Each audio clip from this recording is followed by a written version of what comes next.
বন্ধুরা এই মুহূর্তে আছি বীরবন্ধু এএসবি ক্যাবিনেট সেন্টার। তো এখানে এমটি মিউজিক টেস্টিংয়ের কথা ছিল, তো কিছু কারণবশত লেট হচ্ছে, তো ভিডিও দিতে পারবো কি না ঠিক বলতে পারছি না। তো মালিকবাবু যেটা বললো রাত 12টা বেজে যেতে পারে। এখন স্পিকার লাগানোর কাজ চলছে, তো এখানে বেসে এমটি মিউজিকের লোগোর নাম লেখা চলছে। এখানে বেশি স্পিকার লাগানো চলছে, তো ভিডিওটা পুরো ওয়াচ করতে থাকো।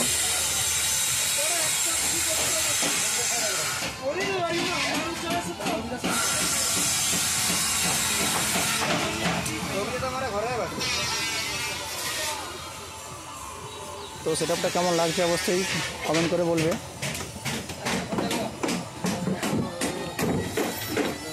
ডিসের কালারটা কেমন হয়েছে,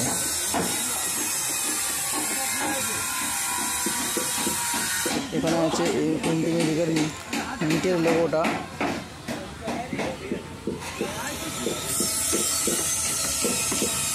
এখানে মিটে জালি লাগানো চলছে। ওখানে এসবি ক্যাবিনেট সেন্টার মালিকবাবু দাঁড়িয়ে আছে।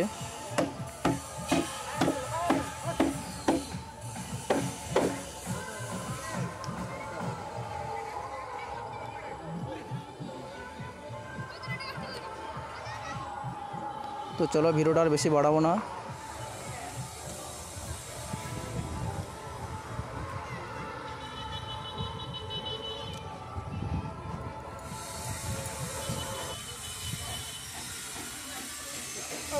বসে না